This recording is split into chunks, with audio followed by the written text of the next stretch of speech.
ठीक है। एग्जाम के पर्पज में सर लिखने की उससे कोई पीडीएफ मिल जाती तो आइडिया आ जाता है कि पेपर में किस तरह लिखना है। ये पीडीएफ के थ्रू मतलब पढ़ने से समझ भी आ जाएगा सर थोड़ा अच्छा से। अच्छा सुमन बेटा। और एग्जाम के लिए आइडिया मिल जाएगा कि कैसे अटेम्प्ट करना है इस क्वेश्चन को। बताओ भी सुमन। सर आ रहा है समझना तो साथ साथ लिख भी रहे हैं। अच्छा फिर तो आप नोट्स बना देना फिर इसका। आ रहा है सर समझ में तो साथ साथ लिख लिया मैंने तो सारा। अच्छा भाई सालू बनाऊंगी सर मैं तो।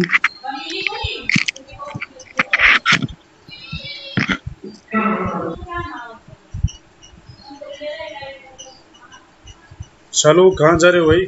समझ में तो आ रहा है पर बीच बीच में कंफ्यूजन हो जाता है। अच्छा क्या कंफ्यूजन हो जाए?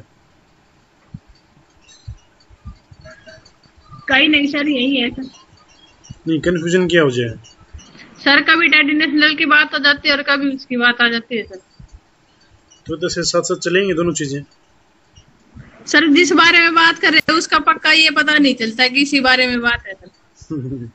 हाँ जी जैसे सर। कोई उदाहरण दे के बताओगी?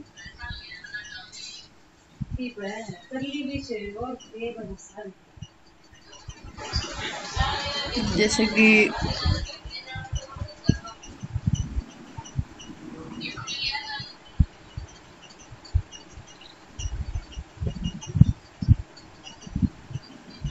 और कविता?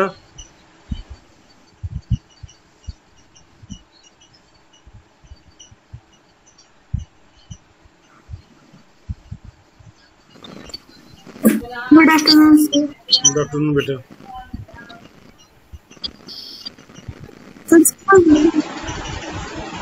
समझ में आ रहा है पर एग्जाम के पर्पज में नहीं पता सर कैसे क्या करना पड़ेगा। अच्छा और ये दूसरी सरोज है क्या हमारे पास? पापा यहाँ सरोज बताओ बेटा। Yes sir. समझ में आ रहा है? आ रहा है सर समझ में तो। मगर लिखना है जो पता चल पा रहा है क्या? Yes sir. चलो ठीक है फिर। हाँ सर सर्च कर लिया था वो आपने बताया वो भी मिल गया था। अच्छा उसको फिर जो आपने सर्च किया ना उसको ग्रुप में डाल देना फिर। ठीक है सर। एक बार आज मोडेलिटी के ऊपर बात कर लेते हैं और उसके बाद फिर इसको अगर कल कहोगे तो कल एक बार दोबारा फिर इसके ऊपर बात कर लेंगे। और एक तरह से जिस तरह से पेपर में लिखना है उसके पर्सपेक्टिव से एक फ्रेमवर्क सा बना लेंगे इसका। और सुमन तुम कोशिश करना कि पॉइंट वाइज अगर आपने लिख लिया है इसको एक तो पॉइंट वाइज इसको बना के एक पेज पे उसको सिर्फ पॉइंट वाइज बना देना, ग्रुप में डाल देना उसको। ठीक है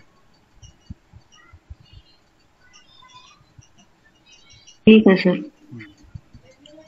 चलो आज हम ट्रेडिशन की तो हमने काफी बातें कर ली थी। एक बार ये इशू भी आता है जैसे जब हम बात करते हैं ना ट्रेडिशन की तो कल्चर और जेंडर पर्सपेक्टिव ये भी हमें कई बार देखने की जरूरत पड़ती है। एक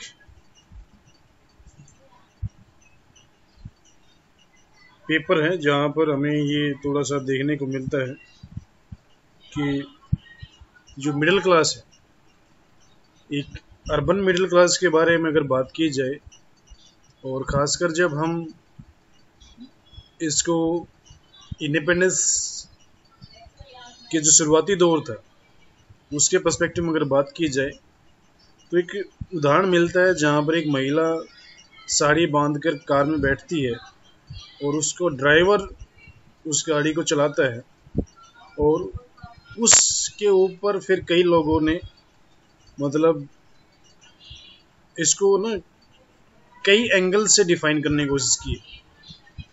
साड़ी से तो ट्रेडिशनल दिखती है मगर जब कार में बैठती है तो मॉडर्न दिखाई पड़ती है, कि उसका पति की जगह उसका ड्राइवर उस गाड़ी को चला रहा है। तो लोग कहते हैं कि ये महिला मॉडर्न है, कुछ लोग उसके कपड़े से कहते हैं ये ट्रेडिशनल है। तो फिर ये भी बात आती है कि महिलाएं ट्रेडिशनली ही होती हैं, मॉडर्न नहीं होती हैं।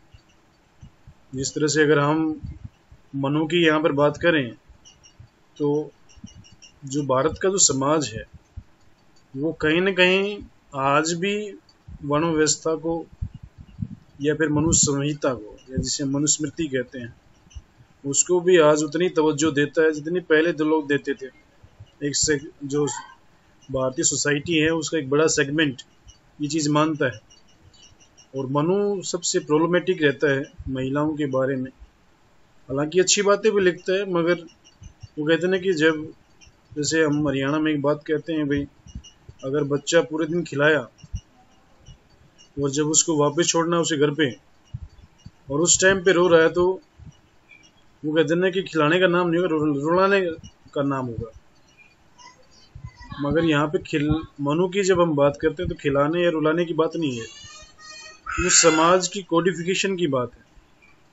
कोडिफिकेशन का अर्थ है कि कानून बनाने की बात है, यानी एक तरह से हम ये कह सकते हैं कि भाई समाज को वो एक वो कहते हैं ना कि एक दिशा देने की बात है। पहली बार कानून बना है सोशल स्ट्रैटिफिकेशन को लेके, या फिर सोसाइटी में किस तरह से लोगों को बिहेव करना है उसको लेकर के।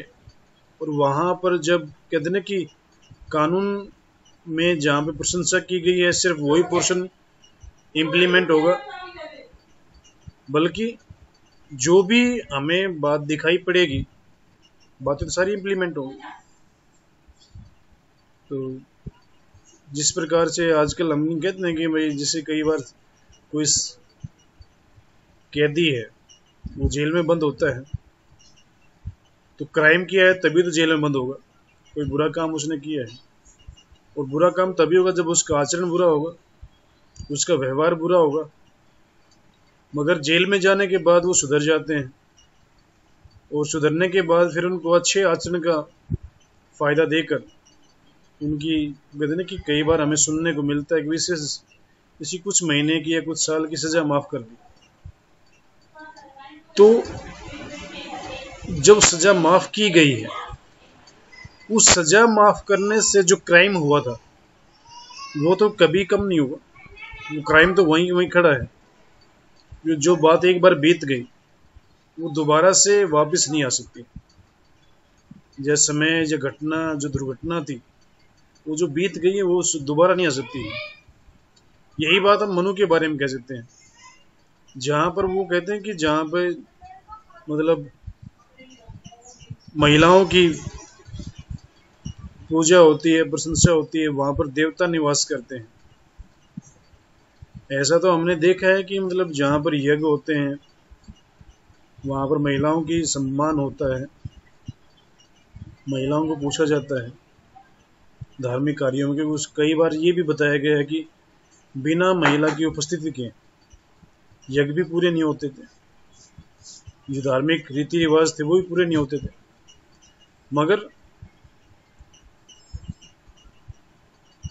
उसका दूसरा पक्ष ये भी है कि अगर इतनी इंपॉर्टेंस है तो फिर इसके ऊपर या फिर इनकी मतलब जो इनके साथ शोषण होता था, इनके साथ अत्याचार होते थे, वो खत्म हो गए। वो भी चीज नहीं है, वो भी चीज हमेशा रहेगी। तो ये जो व्यवस्था बनती है वो व्यवस्था में कहीं भी ये हमें दिखाई नहीं पड़ता है कि अगर पहले जो कहा है दूसरा अच्छी बात कह के, पहली बुरी बात कह के दूसरी अच्छी बात कह दी, तो पहली वाली की तवज्जो खत्म हो जाती है, ये पहले वाले का रेफरेंस खत्म हो जाता है। वो चीज़ हमें देखने को नहीं मिलती है। जैसे हम पहले भी बात कर रहे थे, मनु ये भी कहते हैं कि महिलाओं को जो बचपन है वहाँ पर पिता के अधीन, जब युवावस्था में पहुँचती हैं, गृहस्थ जीवन में होती हैं तो पति के अधीन, और जब हम बुढ़ापे में जाते हैं तो वहाँ पे पुत्र के अधीन की बात करते हैं। तो ये जो व्यवस्था है ये कहीं ना कहीं उस जमाने में थी और आज भी लगभग चलती आ रही है। तो ट्रेडिशनली जब हम बात करते हैं महिलाओं की कंडीशन की, तो वो एक तरह से रिग्रेटेबल कंडीशन में हमें दिखाई पड़ती है। और जो महिला साड़ी पहने हुए अगर गाड़ी में बैठी है, सिर्फ बैठने से उस चीज़ को हम ट्रेडिशन और मॉडर्निटी में देखें तो वो चीज़ फिर कॉन्सेप्चुअल नहीं हो पाती है।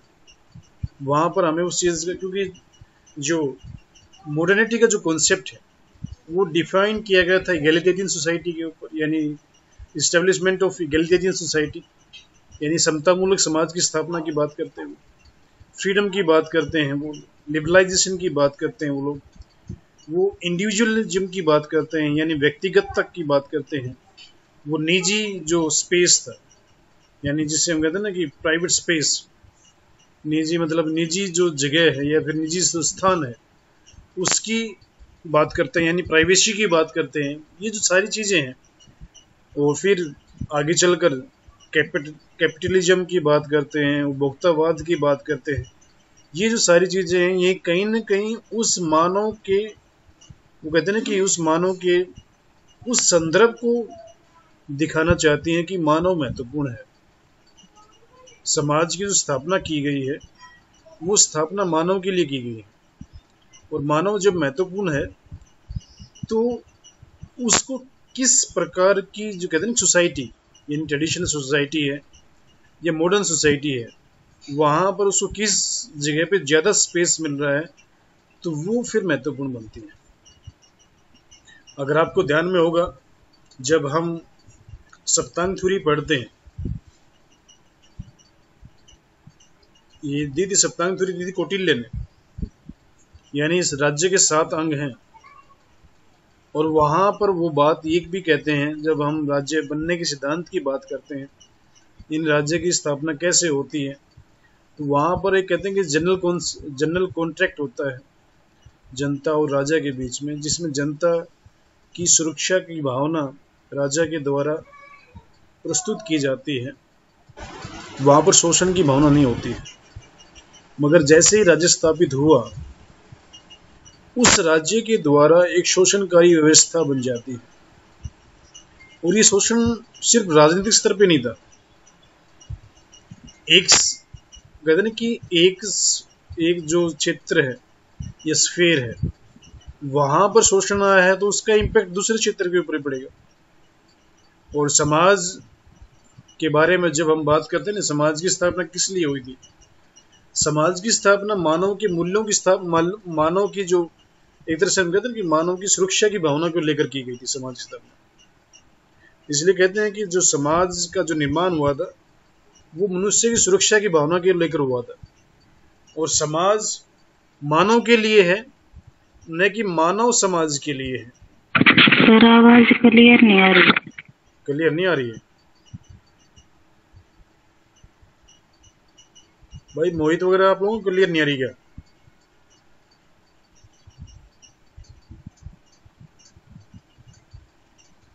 यही देश कोई बताओ भाई। नहीं आ रही सर। अच्छा, सर आ रही है यहाँ पे तो आवाज। बीच में कट रही हमारे है फोन में नेटवर्क इशू अच्छा, चलो मैं इसी वीडियो ऑफ करके देखता हूँ, फिर देखते हैं। 1 मिनट रुक जाओ सर। नेटवर्क इशू है सर, दोनों साइड से नेटवर्क इशू हो जाता है सर कई बार। हाँ ठीक है।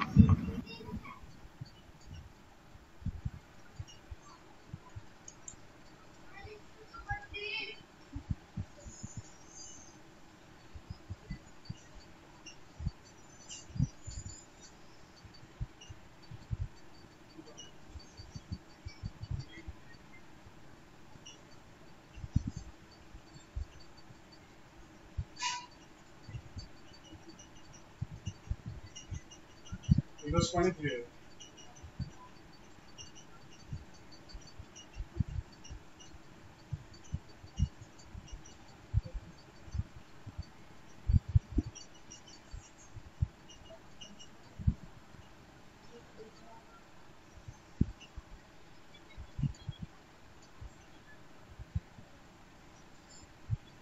ये पंखे की आवाज तो नहीं आ रही ज्यादा?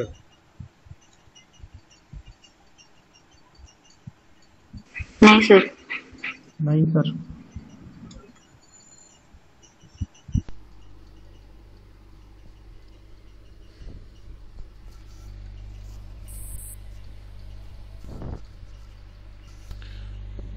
चलो अब देखते हैं, मेरे लीड लगाई है, आपको सारी आवाज ठीक है? अब साफ आ रही है सर। चलो ठीक है।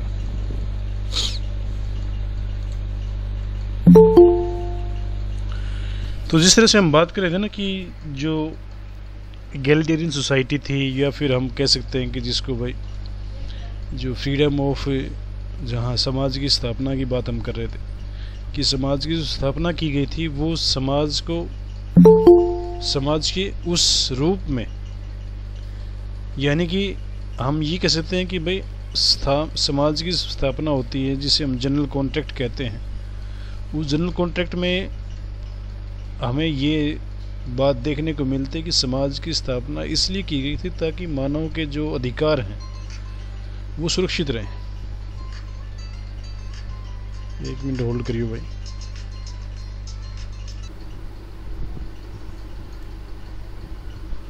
तो जिस तरह से हम समाज की बात कर रहे थे ना कि समाज जो व्यवस्था बनती है वो मानव के लिए बनती है, और वहीं पे फिर हम बात करते हैं धीरे धीरे जो परंपराएं बनी, और वो परंपराएं फिर धीरे धीरे समाज के ऊपर हावी होती गई। लोग अधिक हो गए, समाज कम हो गए,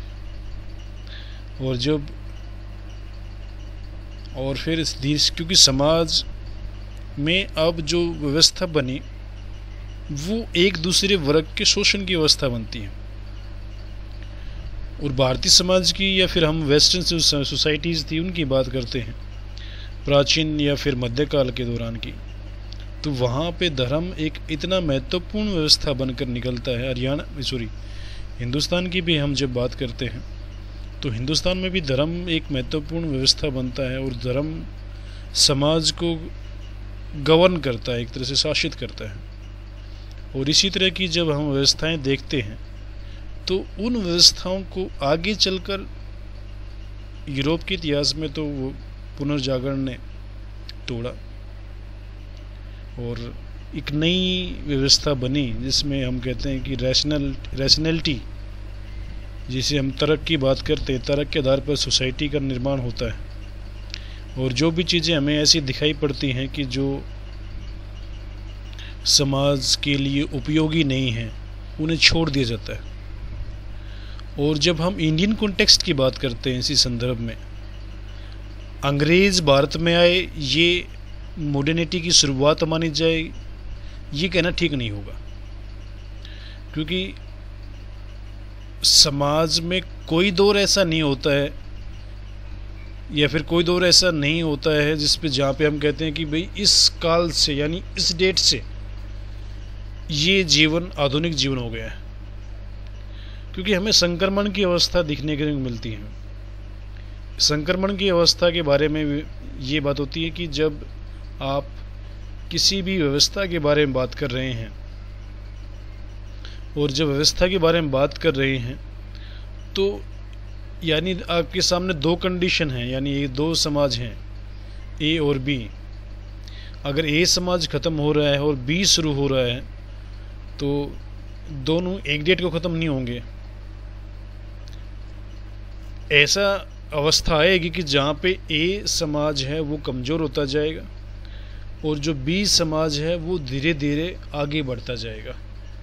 और एक समाज ऐसा आएगा जिससे हम कहेंगे, एक समय ऐसा आएगा जब बी समाज पूरे तरह से परिपक्व हो चुका होगा, और फिर उसमें भी गिरावट का स्तर आएगा, और फिर सी समाज शुरू होगा। इस तरह की घटनाएं हमें मतलब इतिहास में हम देखने को मिलती हैं।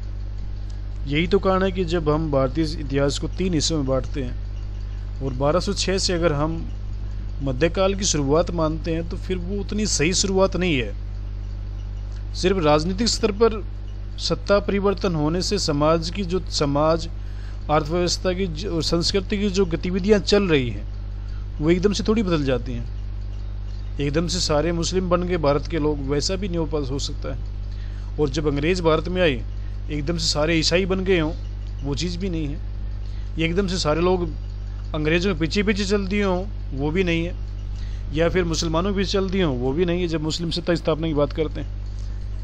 तो ये जो संक्रमण की जो अवस्था होती है, वो संक्रमण की अवस्था चलती है। अंग्रेजों के आने के बाद हम ये कह सकते हैं कि संक्रमण की अवस्था तेज हो जाती है, और उस तेज अवस्था होने में जो सबसे बड़ा जो फ़ायदा पहुंचाया वो धीरे धीरे अंग्रेजी एजुकेशन और फिर मिडिल क्लास का जो इमरजेंस होता है उसने, और इसके साथ साथ जो प्रिंसली स्टेट्स थे और जमींदार वर्ग था, उन लोगों ने इस प्रक्रिया को और तेजी प्रदान की। इन लोगों ने क्यों की? अगर हम प्रिंसली स्टेट्स की बात करते हैं, ये एक वेल एस्टेब्लिश्ड फैक्ट है, क्योंकि जो प्रिंसली स्टेट थे या ज़मींदार थे या फिर इस तरह के जो अंग्रेज़ों ने नए प्रकार के वर्ग स्थापित किए मध्यम वर्ग को छोड़ करके, उन सभी का अस्तित्व अंग्रेज़ों के अस्तित्व के ऊपर निर्भर था।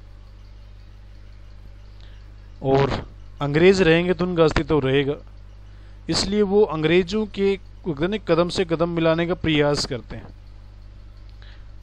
और इसी प्रयास में एक तरह से जब हम बात करते हैं ना, जैसे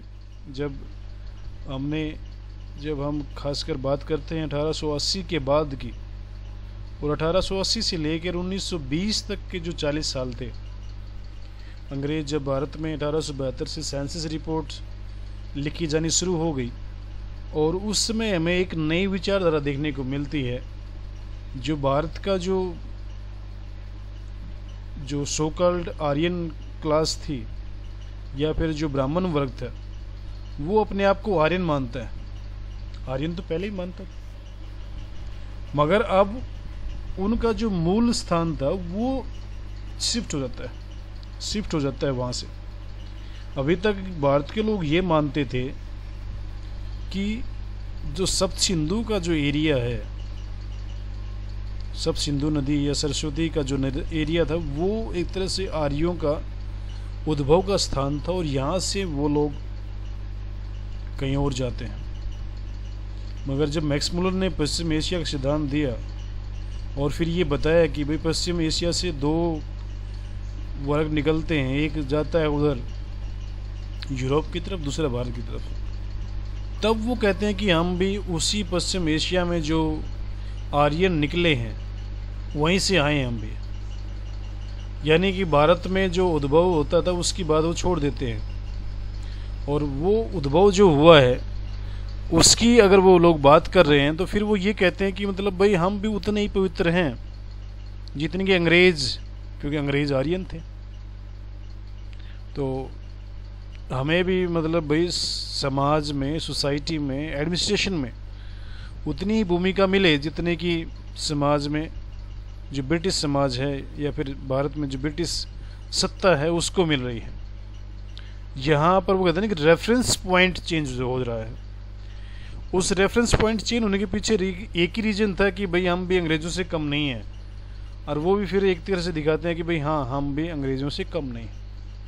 और यही बात निकल कर आती है कि जब 1920 के आसपास इस बात का ज़्यादा प्रचार किया गया तो भारत के विभिन्न हिस्सों में हमें कई प्रकार के दलित मूवमेंट देखने को मिलते हैं जो ये कहते हैं कि भाई हम आदि हिंदू हैं। उत्तर प्रदेश की अगर बात की जाए तो, पंजाब की बात की जाए तो वो फिर अध धर्मी, यानी अध का यहाँ पे अर्थ है प्राचीन, यानी जब यहाँ पे आर्य नहीं आए थे उससे पहले के ये लोग हैं। आदि आंध्रा, आदि द्रविड़, आदि कन्नड़, आदि इस तरह से अनेक प्रकार के जो स्टेट थे साउथ में, महाराष्ट्र में या फिर पंजाब में, उत्तर प्रदेश में, ये मूवमेंट इसीलिए शुरू होते हैं कि इनको एक रेफरेंस पॉइंट मिल जाता है कि जिसमें वो कहते हैं कि जिस तरह से जो अंग्रेज़ थे वो भारत का शोषण कर रहे थे, उसी तरह से जो ब्राह्मण वर्ग था, वर्ण व्यवस्था का सबसे ऊपर था, वो फिर जो समाज का जो सबसे निम्नतम तबका था, शूद्र और अछूत, उनका शोषण करता था। तो शोषण की जो भावना थी वो एक तरह से रेफरेंस पॉइंट चेंज हो जाता है।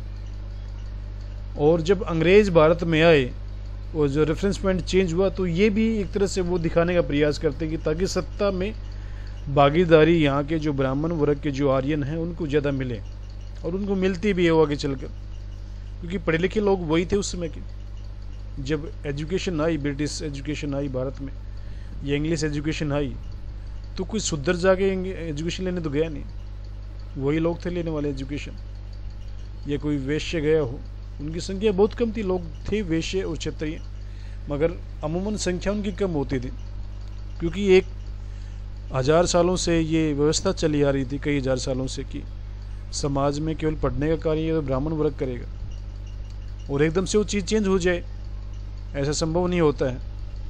आज भी बहुत सारी चीज़ें हम वो कहते हैं ना कि मतलब भाई समाज में ऐसी चलती आ रही हैं जिनको लोग कहते हैं कि भाई हाँ ये चीज़ तो बहुत पुरानी है भाई, इसको नहीं छोड़ेंगे भाई, वो चीज़ भी चलती आ रही है। यानी वो परंपरा की बात करते हैं फिर, और जब परंपरा की बात करते हैं तो फिर वो, अगर आज हम बात कर रहे हैं किसी भी चीज़ की, तो फिर वो कहते हैं कि मानव के कुछ नैसर्गिक राइट्स हैं, अधिकार हैं, यानी प्राकृतिक अधिकारों की अवधारणा आती है, और प्राकृतिक अधिकारों की जब अवधारणा आएगी तो वहाँ पर फिर वो मॉडर्निटी आएगी अपने आप में, क्योंकि जो आधुनिकता है वो अधिकार देने में विश्वास करती है, अधिकार छीनने में विश्वास नहीं करती है। वो शोषण की बजाय एक सार्वभौमिक व्यवस्था की स्थापना की बात करती है। उस सार्वभौमिक व्यवस्था में वो कहती है कि हर व्यक्ति के अधिकार उतने ही महत्वपूर्ण हैं जितना कि कोई दूसरा है। यानी अगर ए क्लास व्यक्ति के पास अगर अधिकार ज़्यादा हैं और डी क्लास के पास अगर अधिकार कम हैं, तो वो व्यवस्था मॉडर्निटी में नहीं चलेगी, वो व्यवस्था नहीं चलेगी वहाँ पर। वो कहते हैं कि मतलब भाई ए और डी दोनों ही समाज के लिए महत्वपूर्ण है। तो ये एक तरह से हमें देखने को मिलता है। और फिर जब अंग्रेज भारत में आए और अंग्रेजों ने आने के बाद भारतीय जो समाज था उसकी आलोचना करनी प्रारंभ की, आलोचना प्रारंभ करने के साथ साथ वो लोग भारतीय समाज के उस पक्ष की ओर ध्यान देते हैं जहाँ पर वो लोग एक तरह से क्रिश्चियन, यानी वो तो उनका मकसद तो ये था कि एक मकसद ये भी था, यानी एक तरह से एक मकसद तो ये था कि भारत में शासन अंग्रेज़ों का बढ़ाया जाए लंबे समय तक। दूसरा मकसद ये था कि यहाँ के लोगों को ईसाई भी बनाया जाए, और वो तभी होगा जब वो भारतीय समाज की बुराई करेंगे। वो लोग अपने लक्ष्य में एक तरह से संपूर्ण थे, यानी एक तरह से फिक्स थे वो लोग। और जब वो फिक्स थे तो फिर वो यही कहेंगे कि मतलब भाई हाँ हमें तो मतलब भाई भारतीय जो समाज है उसका जो उनके तो इंटरेस्ट था उसमें। मगर वो कहते हैं ना कि कई बार उन्होंने अपनी चीज़ें स्थापित करने के लिए भारत के लोगों के साथ भी एक तरह से वो उस तरह का व्यवहार किया। वो कहते हैं ना कि अनजाने में उनको भी कुछ अधिकार मिल गए भारतीयों को। जिस तरह से अंग्रेजी एजुकेशन और मिडिल क्लास की जब स्थापना की बात करते हैं, वहाँ पर शुरुआती दौर को छोड़ दिया जाए तो उसके बाद जो दौर शुरू होता है, खासकर 1885 के बाद लगा लो या फिर 1905 से, भारतीय समाज में इतनी जागृति आती है खासकर राजनीतिक स्तर पर। वो लोग फिर उन अधिकारों की स्थापना की बात करते हैं, एक तरह से कैपिटलिज्म की बात करते हैं, डेमोक्रेसी की बात करते हैं और लिबरलाइजेशन की बात करते हैं। हालांकि इगैलिटेरियन सोसाइटी की स्थापना की बात भारतीय समाज में बहुत कम देखने को मिलती है। कुछ साधु सन्यासियों की अगर बात की जाए, खासकर निर्गुण जो विचारधारा के जो लोग थे, जो कास्ट, क्रीड और वर्णाश्रम धर्म को नहीं मानते थे, अगर उनकी बात छोड़ दी जाए तो बाकी हमें अपने समाज में कहीं पर भी ये देखने को नहीं मिलता है कि वो लोग इक्वलिटेरियन सोसाइटी की बात करते हैं या कास्टलेस सोसाइटी की बात करते हैं। वो चीज़ हमें भारतीय कॉन्सेप्ट में या कंसर्न में देखने को नहीं मिलती है। हालांकि कुछ जो राजनीतिक नेता थे वो इस तरह की बात करते हैं, जैसे पेरियार थे, ईवी रामास्वामी पेरियार और डॉक्टर अम्बेडकर, जो जातियों के विनाश की बात करते हैं और कहते हैं कि जातियों के विनाश से ही हिंदू धर्म का सुधार होगा, मगर उस बात को तवज्जो नहीं मिलती है। और उस बात को तवज्जो नहीं मिलती है तो फिर वो बात मतलब जो समाज का जो बड़ा तबका था वो उसको छोड़ देता है। और उस छोड़ने से फिर समस्या सबके सामने यही आती है कि समाज सुधार के ऊपर फिर कोई डायलॉग शुरू नहीं हो पाता है। गांधी ने जिस तरह से डायलॉग शुरू किया था अछूतों के माध्यम से, अछूतों की दशा सुधारने के माध्यम से, या फिर टेम्पल एंट्री मूवमेंट के माध्यम से, उसको समाज के एक बड़े हिस्से ने स्वीकार नहीं किया। और जब बड़े हिस्से ने स्वीकार नहीं किया तो वो चीज़ रह गई फिर, और वो चीज़ रह गई तो फिर वो जिसके ऊपर कोई बात नहीं करता है। और हम जब कहते हैं ना कि समाज में अगर सुधार करना है तो वो हमारे जो कंटिन्यूस डायलॉग है उस रेल में वो चीज़ आनी चाहिए, यानी उस क्षेत्र में वो चीज़ आनी चाहिए। मगर अफसोस कि वो चीज़ एगलिटेरियन सोसाइटी की बात करते हैं या फिर कास्टलेस सोसाइटी की बात करते हैं, जो हमें यूरोप में या फिर वेस्टर्न कल्चर में जो चीज़ देखने को मिलती है, तो वैसी मॉडर्निटी भारत में नहीं आ पाती है। तो आज का सबमिशन यही रहेगा कि मतलब ट्रेडिशन के साथ साथ, यानी ट्रेडिशन की जब शुरुआत होती है किस तरह से वो एक तरह से हम कहते हैं ना कि भाई कास्टलेस या फिर जब समाज की जब हम बात करते हैं तो किस तरह से वो लोग एक तरह से ये मतलब समाज की अवधारणा स्थापित करते हैं और फिर धीरे धीरे शोषण की प्रक्रिया शुरू होती है, ट्रेडिशन के नाम पे लगा लो या कुछ भी व्यवस्था के नाम पर। और फिर जब अंग्रेज़ आते हैं तो एक नए प्रकार का हमें वो कहते हैं ना कि व्यवस्था देखने को मिलती है। तो ये आज का एक छोटा सा प्रोसेस था। कल इसको और थोड़ा सा एक्सप्लेन करेंगे अपने एग्जाम के पॉइंट ऑफ व्यू से। तो इसमें कोई चीज़ ऐसी है जो आपको समझ में नहीं आई हो तो उसके बारे में फिर हम बात कर सकते हैं।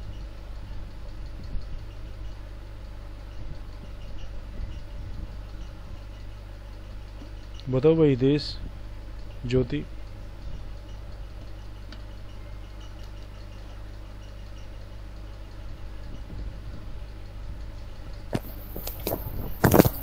सर जो मॉडर्निटी थी तो सर क्या नाम है, जो शोषण हुआ उसको बिल्कुल ही समाप्त कर देती है या फिर उसमें बढ़ावा भी मिलता है मॉडर्निटी आने से? जो ट्रेडिशनली जो शोषण हुआ होने स्टार्ट हुए जब मॉडर्निटी डेवलप हुई तब। जैसे जैसे अगर हम बात करेंगे ना, क्योंकि जब कैपिटलिज्म की हम बात करते हैं या फिर डेमोक्रेसी की बात करते हैं तो ये चीज़ें शोषण कभी ख़त्म नहीं होता है, क्योंकि शोषण बल्कि बढ़ जाता है। क्योंकि जब हम वो कहते हैं ना कि शोषण का तरीका पहले अलग था, जब हम ट्रेडिशनली समाज में ट्रेडिशनल जो सोसाइटी है उसमें बात करते हैं, ट्रेडिशनल सोसाइटी में उसमें शोषण का तरीका अलग है। उसमें फिक्स्ड है, मतलब इस क्लास का शोषण होना है। और जब जब मॉडर्निटी की बात हम करते हैं वहाँ पे आपकी कास्ट नहीं बल्कि आपका वर्ग महत्वपूर्ण, यानी क्लास महत्वपूर्ण बन जाती है। वो पीजेंट हैं या क्या बोलते हैं उसको, लेबरर हैं या जो भी हैं, मतलब उनका वो एक तरह से व्यवस्था बन जाती है। शोषण तो समाप्त नहीं होगा, शोषण तो रहेगा हमेशा। सर जो फिर मिडिल क्लास का जो एस्टेब्लिशमेंट होते हैं सर, उसमें वो भी इफेक्ट पड़ता है, उसमें भी शोषण हो, उसका भी शोषण का इफेक्ट पड़ता है उसपे भी, जो मिडिल क्लास जो मॉडर्निटी के आने से एस्टेब्लिश हुई। देखो, मिडिल क्लास के एस्टेब्लिश होने से हमें एक चीज़ का बेनिफिट मिलता है कि अब ह्यूमन राइट्स का लोगों को पता चल जाता है। वो लोग मिडिल क्लास कभी भी वो कहते हैं ना कि मूवमेंट शुरू नहीं करते हैं बदलाव के लिए, मूवमेंट हमेशा आम लोग करते हैं। वो रास्ता दिखाते हैं, रास्ता उन्होंने दिखाया।